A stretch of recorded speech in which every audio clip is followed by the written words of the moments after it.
Nobody touched that envelope. Andre Williams's warning cut across the glass executive floor as his 8-year-old son pulled a red-sealed packet from beneath CEO Vivian Cross's desk. Security had already emptied Andre's worn briefcase beside the termination letter, scattering his keys, wallet, and Noah's family drawing across the table. Emily Hart stepped forward too quickly. Vivian froze with her silver pen above the signature line. Noah held up the torn corner and whispered, "Dad, this is the one I saw yesterday." 3 hours earlier, Andre had stood beneath the cold fluorescent lights of the finance department, pressing a gold seal over the flap of that same envelope. A 417 was printed in black beside the seal. One corner had torn into a small triangle when the paper caught against the metal edge of his document tray, and a thin blue ink mark crossed the back where his pen had slipped. He checked the numbers one last time before closing it. 12 vendor invoices, repeated account codes, and payment amounts divided just below the company's automatic review threshold. Andre did not call it fraud. He had learned long ago that careful people described what they could prove and left the conclusions to those authorized to make them. He placed the packet in the locked audit tray and recorded the time. Around him, the office carried the strained cheerfulness of Bring Your Child to Work Day. Paper rockets hung from the ceiling. Children's voices rose from the conference room. Somewhere near reception, a balloon rubbed against a glass wall with a soft, uneven squeak. Noah sat at the corner of Andre's desk, drawing 3 figures beneath a yellow sun. "Is that me?" Andre asked. Noah nodded without looking up. "You're the tall one. That is generous. Your hair makes you taller." Andre smiled, folded the drawing carefully, and slid it into the front pocket of his brown leather briefcase. The bag's zipper had been sticking for months, but replacing it would have to wait. School shoes came first. Across the aisle, Emily Hart appeared with a tablet against her chest and the polished smile she used whenever executives were nearby. Her silver bracelet clicked softly against this metal case. "Peter needs the exception report before the afternoon review," she said. Andre glanced toward the locked tray. "Raj receives the sealed packet directly. That's the chain we agreed on." Emily's smile remained in place. "Of course, I'm only helping keep everyone on schedule." She turned toward Noah and softened her voice. "Having fun today?" Noah showed her the paper rocket on his visitor badge. Emily praised it, then walked toward Vivian's office without another question. Andre watched her reflection move across the glass wall. Nothing about the exchange was openly wrong, yet something in its timing sat crooked in his mind. 20 minutes later, Peter Langford entered the department with Thomas Grady beside him. Peter's tone was calm, almost regretful. The audit packet was missing. Andre's access had been suspended. Until the document was recovered, no one was permitted to leave the executive floor.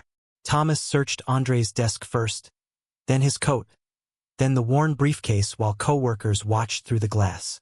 Andre kept one hand near Noah's shoulder and answered every question without raising his voice. When Vivian arrived, Peter placed the prepared termination letter before her and said the missing documents exposed the company to criminal liability. Then Noah looked beneath her desk. Now, as Raj raised his phone to record the untouched scene, the red packet rested in Noah's small hands, half in the light and half above the dark edge of the carpet. Andre saw the gold seal, the triangular tear, and the blue ink line. Vivian finally lowered her pen. Before anyone had identified the packet aloud, Peter exhaled and said, "Finding the red audit envelope there proves nothing." Andre looked at him, and the entire room seemed to narrow around one chilling fact. No one had told Peter the missing envelope was red. "You called it red before anyone identified it." Andre's voice stayed low, but the words changed the air around Peter Langford. "I was briefed on the missing material," Peter replied. "Then the briefing should be preserved," Andre said. The red envelope lay beneath Raj Patel's phone camera, its gold seal catching the white ceiling lights. Vivian Cross watched Peter for one quiet second before turning to Thomas Grady. "Secure the evidence. No one alters the record." Thomas placed the envelope inside a clear evidence sleeve, sealed it with practiced hands, and wrote the time across the adhesive strip. His movements were calm enough to look reassuring, but he positioned his body between Andre and the form as he wrote. Emily stood near the window with her tablet held against her ribs. Her professional smile had disappeared, yet her voice remained soft. Maybe Noah should wait somewhere more comfortable. This is a lot for a child. He can sit with me, Andre said. Mr. Williams, you are part of an active internal review. I'm also his father. Denise Carter stepped forward from reception before Thomas could answer. She was 50, composed, and careful in the way longtime employees became careful when they had learned which truths carried consequences. He can stay at my desk, she offered. Andre will be able to see him through the glass. Noah looked up at his father, one hand gripping the little rocket clipped to his visitor badge. Andre crouched, straightened the boy's collar, and brushed a fleck of blue crayon from his sleeve. Stay with Ms. Denise. Don't try to remember anything else right now. Noah swallowed. Am I in trouble? No, Andre held his gaze. You told the truth. That's all you had to do. The boy walked beside Denise toward the reception area, still visible beyond the glass partition. No one touched him, questioned him, or searched his backpack, but the adults had already pushed his voice to the edge of the room, treating what he had seen as something inconvenient rather than important. Thomas slid a document across the conference table. Sign here to acknowledge the recovery of restricted material and your failure to maintain custody. The paper smelled faintly of hot toner. Beneath the company logo, one sentence had already been typed in bold. Employee acknowledged mishandling restricted material. Andre read it twice. That isn't what happened. It does not assign criminal intent. It assigns responsibility. It documents cooperation.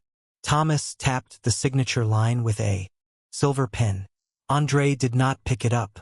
Around them, coworkers pretended to return to their screens, but their reflections remained fixed in the glass. One man lowered his voice near the copy room. A woman glanced at Andre's worn shoes, then at the scattered contents of his briefcase, as though modest clothing could explain missing financial records. Peter stepped closer, his expression carrying the patient concern of someone delivering difficult advice. Andre, signing could keep this from becoming a prolonged matter. You have a young son. Cooperation may protect him from a larger scene. Andre looked through the glass. Denise had given Noah a cup of water and turned her chair so the boy could still see his father. Truth protects my son, Andre said. Silence protects you. Peter's jaw tightened for less than a second. Then the concern returned. Andre drew a single line through the typed sentence and wrote beneath it, I acknowledge receipt of this document, not responsibility for the missing envelope. He added the exact time, then asked Denise to witness the correction. Thomas reached for the page too quickly. That is not necessary. Vivian's pen stopped against her notebook. Keep both versions. Thomas looked at her. This is a standard form. Then the standard form can survive being examined. Andre turned the page over before handing it back. At the top right corner, beside the automated print stamp, was the time 9:26 a.m. He looked toward the wall clock. Noah had pulled the envelope from beneath Vivian's desk at 9:29. The finding had been recorded on Raj's phone. 3 minutes before anyone knew where the evidence was, Thomas's form had already declared Andre responsible for mishandling it. Vivian followed Andre's eyes to the timestamp, and for the first time she did not look at him as the problem in the room. Denise leaned closer, her face losing color. That wording, she whispered. It's the same wording they used on me 2 years ago. Denise's whisper barely crossed the conference table. That wording is the same wording they used on me 2 years ago. Thomas reached for the form. An old personnel matter is not relevant. Then why are you taking that? Andre asked. Folded beneath Thomas's hand was a facility schedule printed on thin gray paper. The same schedule Andre had seen only hours earlier in the service stairwell. Vivian noticed the movement, but not yet its meaning. The fluorescent light above them hummed with a faint electrical buzz as Andre looked through the glass toward Noah, then back at the creased page disappearing beneath Thomas's folder. That morning, before the red envelope vanished and before anyone called Andre dishonest, He had found Miguel Alvarez sitting alone on the third-floor service stairs. Miguel was 57, with tired brown eyes, a faded navy work shirt, and rubber gloves split near the thumb. A crumpled pay stub rested across one knee. The stairwell smelled of lemon cleaner, dust, and the burnt coffee someone had left beside the utility sink. "You all right?" Andre asked. Miguel folded the paper too quickly. "It's nothing. Nothing usually doesn't make a man miss his break." Miguel gave a quiet laugh without humor. 16 hours of overtime had disappeared from his check. They were all-night shifts on the executive floor, and without that money, he would have to delay filling a prescription until the following week. Andre glanced at his watch. The steel band had belonged to his late wife, and the small scratch across the face caught the stairwell light. His own lunch break had already started. Noah's new school shoes still sat in an online cart on his phone, waiting for payday. Rent was due in 4 days. None of that changed the numbers printed on Miguel's stub. Andre sat beside him and smoothed the paper across his briefcase. He compared the pay period to the facility schedule taped near the service door, then opened the payroll portal on his company tablet. The missing shifts had not been rejected by payroll. They had been removed after approval through an administrative override. "Did your supervisor change these?" Andre asked. Miguel shook his head. "She said the system must have corrected a mistake. 16 hours is not a correction. I cannot afford trouble." Andre looked at the man's torn glove and the way he kept rubbing his thumb against the edge of the paper. "You're not asking for trouble. You're asking to be paid for work you already gave them." He photographed the schedule, rebuilt the hours from Miguel's clock-in records, and drafted a wage correction request. He did not promise a miracle. He only printed 2 copies, handed one to Miguel, and placed the other inside the flat document pocket of his worn brown briefcase. When Thomas appeared at the top of the stairs, his shoes made 2 sharp clicks against the concrete. His expression was polite. "Mr. Alvarez is outside his assigned area. I asked him to check a storage carton near finance," Andre said. "There was water damage." Thomas glanced at the pay stub. "Payroll disputes should follow the proper channel. That's where I'm sending it. Your work is in financial controls, Mr. Williams, not facilities advocacy." Andre closed the tablet. Unpaid hours are still numbers. Thomas smiled as if Andre had proven something unfortunate about himself. "You have a habit of involving yourself in matters that do not concern you." He took the original night schedule from the wall, folded it once, and said he would verify the assignment history personally. Andre watched him slide it into his folder. At the time, the gesture had seemed merely controlling. Now, in Vivian's conference room, Thomas was hiding that same sheet beneath another document. Through the glass, Noah lifted his cup with both hands and looked toward his father. Andre gave him a small nod, the kind that meant he was still there. Miguel stood near the reception doors, twisting his damaged glove between his fingers. Vivian finally noticed him. "Mr. Alvarez, were you on the executive floor last night?" Thomas turned before Miguel could answer. "He has no relevant information." Miguel's eyes moved to Andre. Andre did not signal, coach, or plead. He only stepped aside so the man would not have to speak from behind him. Miguel drew one careful breath. "I saw Ms. Hart come out of your office after 9, he told Vivian. She was holding something red against her chest. Emily's tablet shifted in her hands. Miguel looked down at the torn glove Andre had noticed when nobody else cared. "And just before she came out," he added, "I heard metal catch against the edge of your desk. You helped him with a payroll complaint this morning, correct?" Peter asked. Miguel's shoulders tightened. Thomas closed the folder over the missing shift schedule and turned toward Vivian with practiced concern. "Mr. Alvarez may believe he owes Andre something. That does not make him dishonest, but it does affect how we weigh his memory." The explanation was reasonable enough to keep the room divided. Miguel had seen Emily carrying something red, but he had not seen her place the envelope beneath the desk. Andre had defended his wages only hours earlier. Gratitude could blur certainty, and Vivian Cross was not willing to replace one assumption with another. No conclusions, she said. We verify what can be verified. Raj Patel moved the interview into the smaller conference room beside reception, where the door remained open and every wall was glass. Andre and Denise sat far enough away that Noah could see them but could not hear a whispered suggestion. The boy's sneakers barely touched the carpet from the chair. He turned the little rocket on his visitor badge between two fingers while Raj placed a blank sheet of paper on the table. You are not in trouble, Raj said. I only want what you remember. If you do not remember something, say that. Okay. Did anyone tell you Ms. Hart hid the envelope? No. Noah glanced toward Andre. His father gave no nod, no encouraging smile, only the same steady presence he used when Noah struggled through homework. Raj asked where Noah had been standing the day before. Noah pointed toward the hallway outside Vivian's office. He said Emily had been holding the red envelope against her tablet. Then her bracelet caught on something near the desk. What kind of sound? Raj asked. Noah thought for several seconds. Like when Mom's old keychain got stuck in the kitchen drawer. The mention of his mother passed through Andre like a quiet draft. He did not move, but his thumb pressed against the scratched face of the steel watch she had once worn. Noah continued. Emily had bent down. Something red had slipped into the dark space beneath the desk. He had assumed she picked it up. Peter folded his arms. Children complete stories after hearing adults discuss them. That is possible, Vivian said. Which is why we test the physical details. Thomas offered to inspect the desk himself. Raj declined. He photographed the floor, the carpet edge, and the underside of the desktop before touching anything.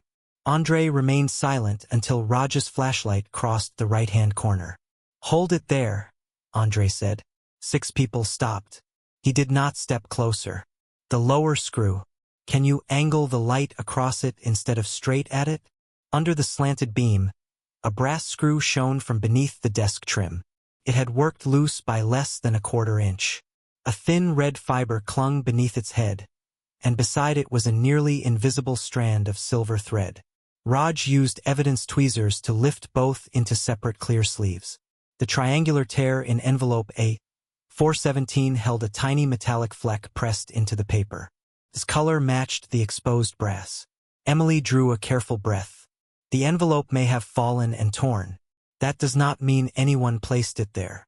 No, Andre said. It means part of Noah's memory can be checked. Vivian's eyes moved from the evidence sleeve to Noah. The boy was no longer describing only a color.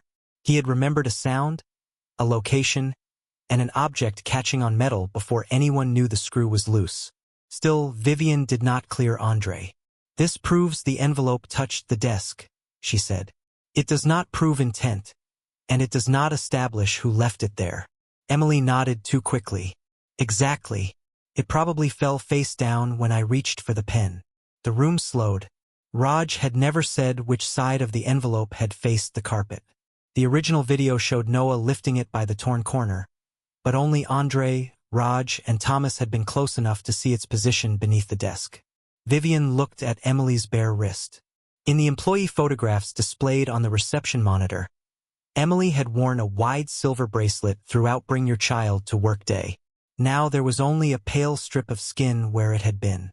Where is your bracelet? Vivian asked. Emily lowered her hand behind the tablet. I took it off last night. Before or after you entered my office at 9:12? Emily's face remained composed, but her eyes moved once toward Thomas. Andre followed the glance, then looked down at the silver thread sealed beside the red fiber. The clue did not yet prove who had hidden A417, but it had just connected Noah's memory, Miguel's sound, and an object Emily no longer wanted anyone to see.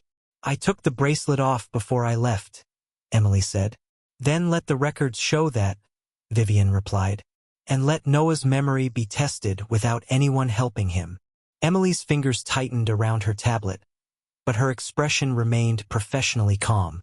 Raj moved Noah into the open conference room beside reception, where every glass wall was visible from the executive floor. He placed a box of crayons and a blank sheet of paper on the table, then asked Andre to remain outside. Andre did not object. He crouched beside Noah, straightened the small rocket clipped to his visitor badge, and spoke quietly. "You don't have to prove anything for me."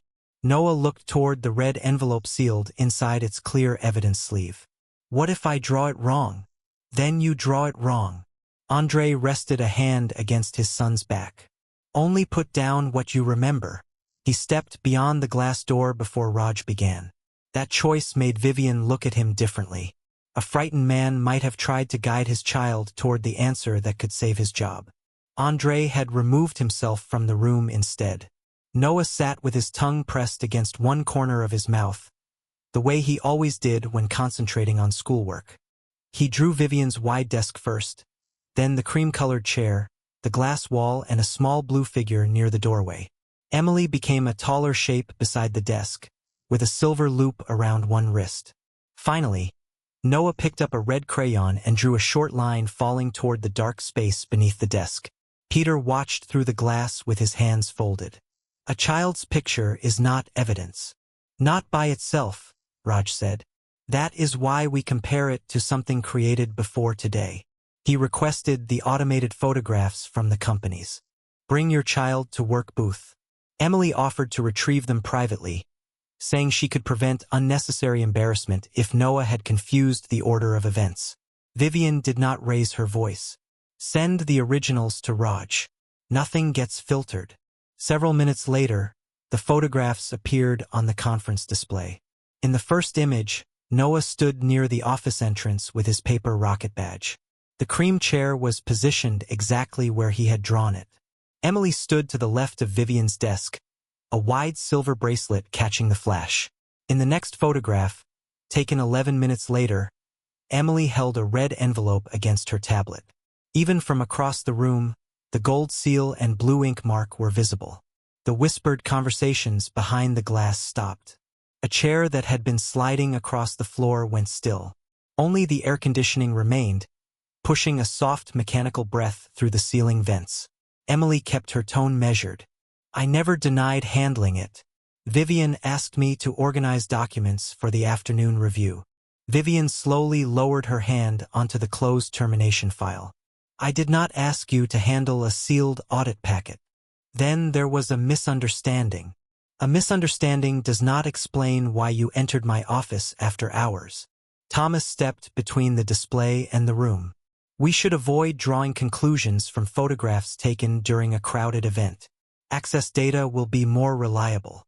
He produced the security log he had prepared. Emily's badge had entered the executive floor at 9:12 p.m.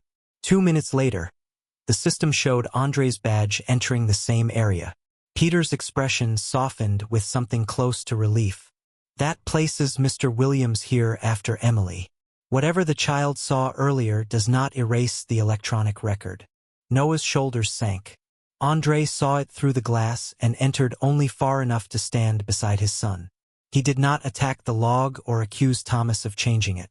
He read each line the way he read a financial control report, slowly, checking what was present and what was missing. Emily's entry included a door number, reader location, and device code.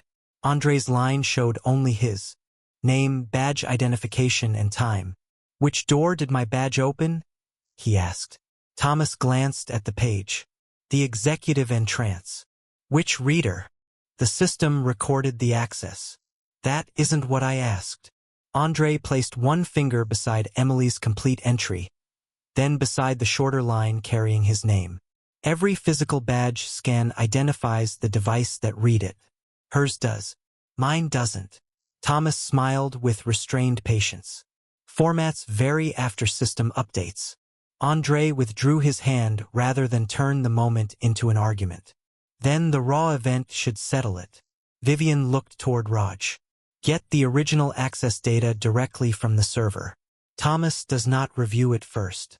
Peter suggested handling the discrepancy privately so employees would not mistake a technical error for misconduct. Vivian ignored him and instructed the information technology manager to preserve every access event before routine backups could overwrite them. Noah reached for Andre's hand beneath the conference table. His grip was small and warm, no longer trembling as hard. Raj enlarged the 914 entry and studied the metadata hidden beneath the printed report. Then he stopped scrolling. Emily's badge had been read by a physical device outside the elevator lobby. Andre's badge event had no reader number because it had never touched a door. Someone with administrative access had entered his name directly into the security system. The raw access record stayed frozen on the conference display. Andre Williams, 9:14 p.m. No door reader, no physical device, no location code. Someone had not used his badge. Someone had typed his identity into the system. Who can create a manual event? Vivian asked. Thomas folded his hands behind his back. Several administrators, depending on system permissions. Name them.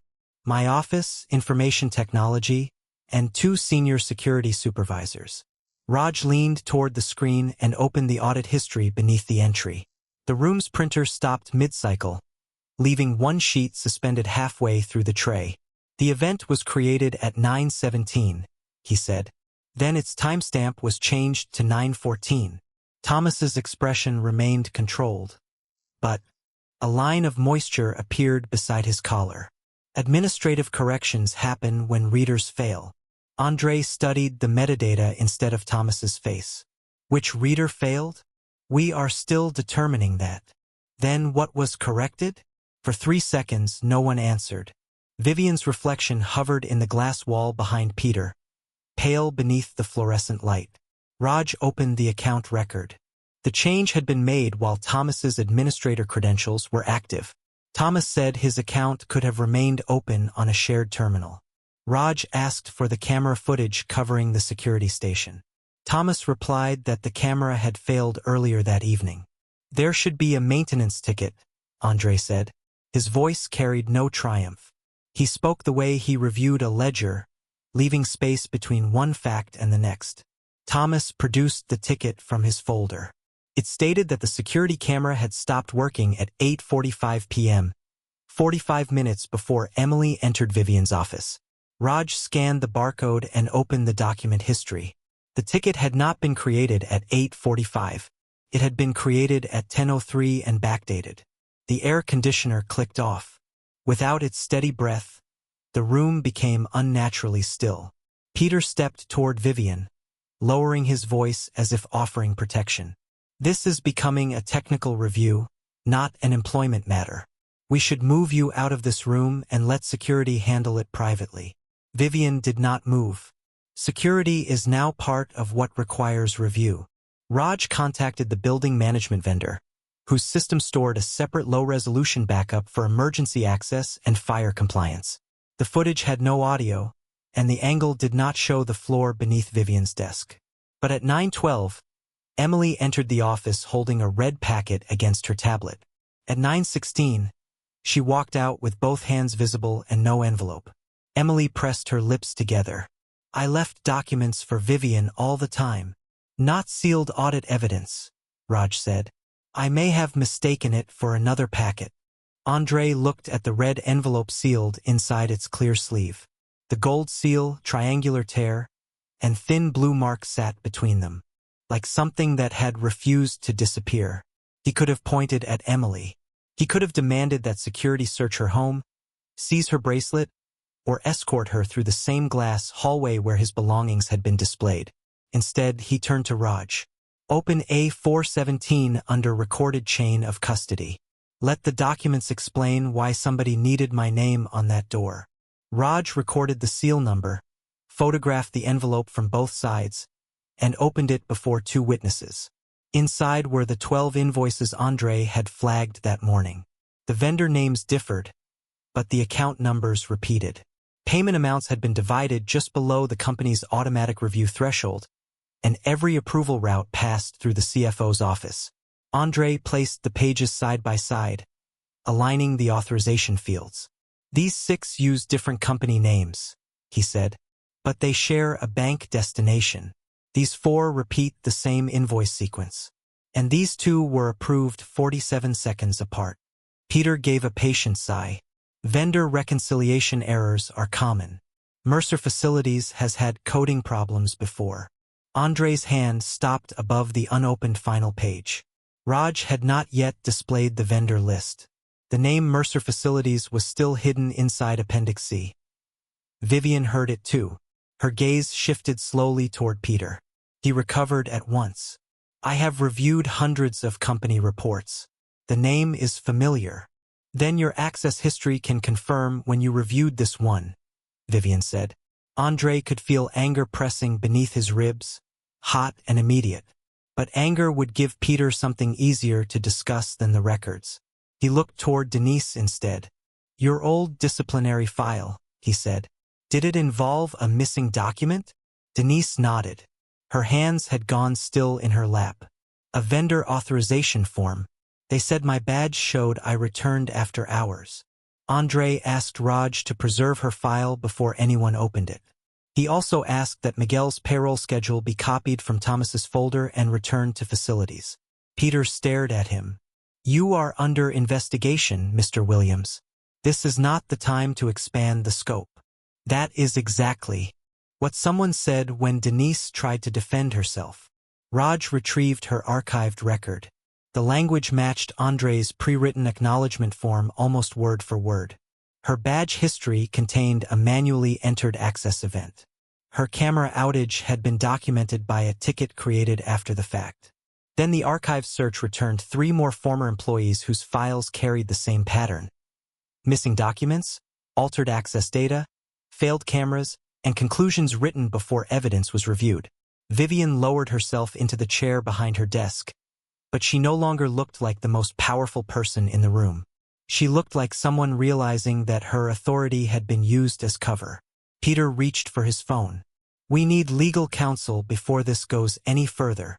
Vivian placed her silver pen across the device before he could lift it. We need witnesses, she said, and we need the boardroom opened. The boardroom doors opened onto the same glass executive floor where Andre's briefcase had been emptied less than an hour earlier. Employees gathered beyond the walls in the company atrium, their faces reflected in the polished panels, while senior managers watched from an adjoining conference room through a secure video feed. Andre entered without his badge, carrying the worn brown briefcase by its repaired handle. Noah walked beside Denise, holding her hand and keeping the small rocket on his visitor badge pressed between 2 fingers. At the center of the long table, Raj placed the sealed red envelope A417 beneath a document camera. Its gold seal had been cut under recorded custody, but the triangular tear and blue ink line remained visible. Vivian took the chair at the head of the table. She did not speak. She wanted to see who tried to control the story once the room was no longer private. Peter Langford stood first. His suit remained smooth, his voice measured. What happened to Mr. Williams is regrettable. A series of technical failures created an appearance of misconduct that may not have been justified. The phrasing moved through the room like cold air. Not false accusations. Not altered records. An appearance. Peter placed a folder before Andre. We are prepared to restore your position, provide back pay, remove the disciplinary notation, and protect your son from further public attention. Andre did not open it. What do you need me to sign? Peter's sympathetic expression deepened. A standard confidentiality agreement. It prevents speculation from harming innocent employees while the company finishes its review.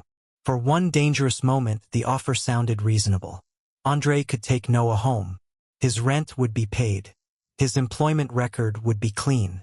Peter could tell the board the crisis had been resolved. Then Raj turned the folder toward the document camera. The settlement did more than silence Andre. It required him to waive any request to reopen Denise Carter's case or the files of employees terminated under similar circumstances. Andre looked through the glass at the workers watching from the atrium. Some had once lowered their eyes while security searched him. Others now waited to see whether his freedom would cost them their chance at the truth. You called this humane, Andre said. It is, Peter replied. You are a father. Stability should matter more than making an example of people. Andre closed the folder without signing. You chose people one at a time because you counted on each of us needing silence more than justice. Peter's face tightened, then softened again. That is an emotional interpretation. Vivian finally raised her eyes. Continue with the evidence. Raj returned the red envelope to the screen. First came the event photograph showing Emily holding a 417 after Andre had sealed it. Next came the building backup showing her entering Vivian's office at 9:12 and leaving without it. Then Raj displayed Andre's badge event, manually created without a physical reader, beside the backdated camera ticket issued through Thomas's administrator account. Thomas leaned toward the microphone. Shared credentials and system corrections are not proof of a coordinated act. That is correct, Raj said. So we looked for an independent source. He opened the print management records. Appendix C, the section containing the vendor names and destination accounts, had been printed from Peter's office after business hours. The document had then been released from a secure printer using Emily's employee credentials. Peter did not flinch. As CFO, I had every right to review vendor material. The explanation steadied the room. Several board members exchanged uncertain looks. Legal access could explain the print job. Familiarity with the vendors could explain Peter's earlier comments. For a moment, the evidence seemed to circle him without closing. Noah shifted behind Denise and quietly reached for Andre's hand. Andre squeezed once, then looked at Raj. When was Appendix C added to the audit packet? Raj checked the chain record. 6:42 yesterday evening. After Mr. Langford's authorized review window closed. The room slowed. Vivian placed both palms on the table. Raj continued. The secure printer had not released the pages until 8:58, 14 minutes before Emily entered the executive floor. Peter's eyes moved toward the exit, then toward his phone sealed inside a clear evidence pouch. This still proves only that my office handled a document. Then you should not know what was inside the version that never reached you, Andre said. Raj opened the sealed index but did not yet display Appendix C. Peter leaned forward. Mercer Facilities isn't evidence of fraud. It isn't even in Appendix C. No one moved. The vendor name had not been spoken in the boardroom. Appendix C had not appeared on the screen. In the atrium, the last whisper died beneath the hum of the ventilation system. Vivian turned to Peter with an expression that held no anger yet, only the terrible patience of someone allowing a lie one final chance to explain itself. Raj's laptop chimed. The e-discovery system had finished restoring a deleted message chain from Emily's company device. He moved the cursor over the file, and the first recovered line appeared beneath the subject header. Use the desk drop. Use the desk drop. TG will mirror the badge. Make sure the red packet never reaches the auditor. Raj read the recovered message once, then enlarged it beneath the image of envelope A417. The words hung above the boardroom table while the gold seal, triangular, tear, and blue ink mark remained visible under the document camera. No one spoke. The projector fan gave a thin mechanical whine, and somewhere beyond the glass wall, an elevator bell sounded on another floor. Raj opened the metadata. The message had been sent from Peter Langford's company account to Emily Hart at 8:41 the previous evening. 7 minutes later, Thomas's administrator credentials became active at the security station. At 8:58, Emily released Appendix C from the secure printer. At 9:12, the building camera recorded her entering Vivian's office with the red envelope pressed against her tablet. At 9:17, someone created Andre's false badge event and changed its time to 9:14. Peter stared at the screen. That language can be interpreted several ways. His voice had lost its polished warmth. Raj displayed the next restored line. If anyone asks, Williams returned after you. The camera ticket will support it. Thomas's hand slipped from the edge of the table. His pen struck the floor and rolled beneath a chair, the small sound carrying through the silence. He looked toward the glass wall, then toward the camera recording the meeting, but there was nowhere left to place his eyes that did not contain evidence. Vivian remained seated. Her silver pen lay horizontally across the closed termination folder. Was Andre Williams on this floor at 9:14? She asked. Thomas swallowed. The system recorded his badge. That was not my question. The security chief's mouth opened, but no answer came. Raj brought up Andre's building exit record, the parking garage camera, and the timestamp from the school portal Andre had used at home to upload Noah's reading assignment. Each record placed him miles from the office while his identity was being typed into the security system. The proof did not depend on Andre's word. It did not depend on Noah's drawing, Miguel's gratitude, or Emily's willingness to confess. Those details had opened the door. The independent records closed it. Peter tried once more. Even if the access event was mishandled, it does not establish financial misconduct. Raj opened the transactions contained in A417. 12 invoices crossed the screen, followed by the bank ownership records obtained through the outside audit team. The shell vendors shared a destination account connected to a consulting trust controlled by Peter's brother-in-law. Bonuses tied to reduced operating costs had then flowed back to Peter across 3 reporting periods. Emily's breathing became audible. "He told me it was an internal compliance test," she said. "He said Andre had copied restricted files and that moving the envelope would expose him." Peter turned toward her. "Do not make unsupported claims because you are frightened." Emily looked at the message chain bearing his account identifier, then at the settlement agreement designed to leave her and Thomas carrying the blame. "You told me to put it under Vivian's desk." Her statement entered the record, but it was no longer necessary to hold the case together. The camera, access metadata, printer history, financial records, and recovered messages had already done that. Beyond the boardroom glass, employees stood shoulder to shoulder in the atrium. No one whispered now. Noah released a breath and slipped his hand into Andre's. Andre looked down at him, then gently flattened the family drawing that had been creased when Thomas emptied the briefcase. He did not look at Peter. He did not smile. Vivian rose slowly. "Andre Williams was terminated on the basis of manipulated evidence and a process I failed to question soon enough," she said. "That decision is rescinded effective immediately. His record will state that the allegation was false." She directed outside counsel to preserve every device and account connected to Peter, Thomas, and Emily. Peter and Thomas were suspended from all duties and system access pending independent investigation. Emily was also suspended, with her cooperation and responsibility to be evaluated separately rather than erased or exaggerated for convenience. Vivian then turned toward Denise. "Your case, and every case carrying this pattern, will be reopened under outside review." Denise pressed one hand to her mouth. Miguel lowered his head, his torn glove clenched between both palms. Peter's folder slid from his fingers and opened across the table, exposing the unsigned confidentiality agreement. The room remained silent long enough for everyone to see what it had been meant to bury. Vivian faced Andre. "Mr. Williams, your position and back pay will be restored." Andre placed the repaired family drawing inside his worn briefcase. "Then restore the truth for everyone the same method harmed," he said. "Not only for me." Vivian nodded, but Andre did not accept her offered hand. The lie had been defeated. The wound had not.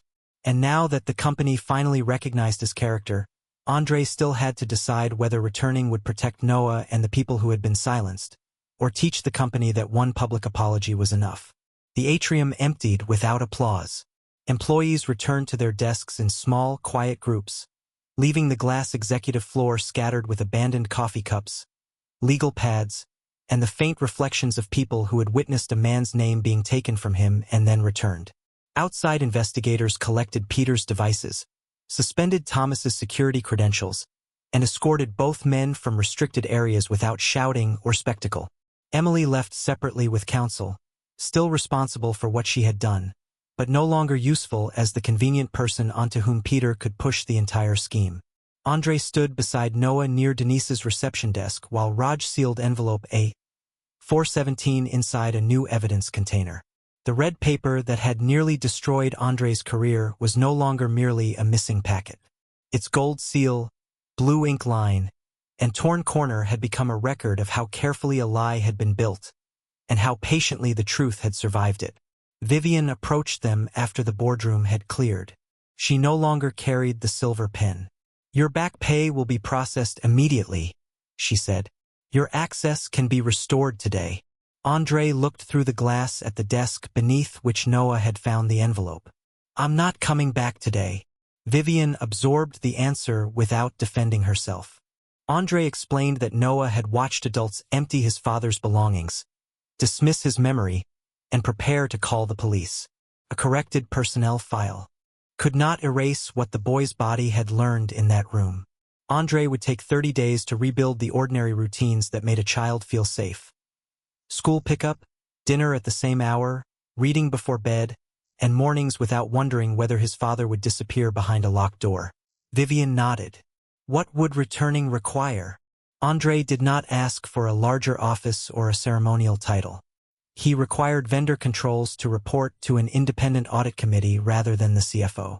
Employee searches would need documented cause, a neutral witness, and an appeal outside security. Whistleblower complaints could no longer be routed through the same executives they might accuse. Vivian wrote each condition in a plain notebook. I cannot ask you to trust me yet, she said. No, Andre replied. You can give people a system that does not require trust to survive. 3 weeks later, Vivian stood in the atrium and addressed the company without calling the scandal a misunderstanding. She said Andre had been fired on manipulated evidence and that she had failed by accepting a controlled version of events before examining the facts. Denise's disciplinary record was erased, her seniority restored, and the promotion she had lost was reopened under independent review. Miguel received every missing overtime dollar through a corrected payroll process that covered all hourly employees, not as charity and not as a favor. 3 former workers were contacted so their records could be repaired and their claims reviewed by outside counsel. Peter lost executive authority and faced financial and criminal investigation supported by the recovered messages, shell company records, and approval history. Thomas was terminated after the independent review confirmed he had altered access logs, backdated maintenance records, and applied search procedures selectively. Emily's cooperation was documented, but it did not cancel her accountability for moving evidence and helping frame an innocent employee. When Vivian finished, the atrium remained quiet. It was not the frozen silence from the boardroom. This silence carried recognition. Denise stood straighter behind the reception desk. Miguel unfolded a new pair of work gloves but kept the torn old pair in his locker, not as proof that he had suffered, but as proof that his work had finally been counted. Andre returned after 30 days to a small office within the new vendor integrity unit, reporting directly to the independent audit committee. Vivian welcomed him with a handshake, not a speech. Respect had replaced rescue. That evening, Noah watched Andre repair the sticking zipper on his worn brown briefcase at the kitchen table. When the zipper finally moved smoothly, Noah slid the family drawing back into the front pocket and pressed the paper flat with both palms. Do I have to tell people I saved the company? He asked. Andre closed the bag gently. No. You remembered what you saw, and the adults finally did their job. Noah considered that, then leaned against his father's shoulder. Does the truth always win? Andre looked at the scratched steel watch that had belonged to his wife, listening to the soft tick beneath the quiet kitchen light. Not by itself, he said. Somebody has to protect it long enough for everyone else to see. For a moment, father and son sat without speaking, the repaired briefcase between them and the red envelope locked far away in an evidence room. No longer a weapon against an innocent man, but a doorway through which forgotten voices had finally returned. Dignity had never needed to raise its voice. It had only needed steady hands to carry the truth into the light.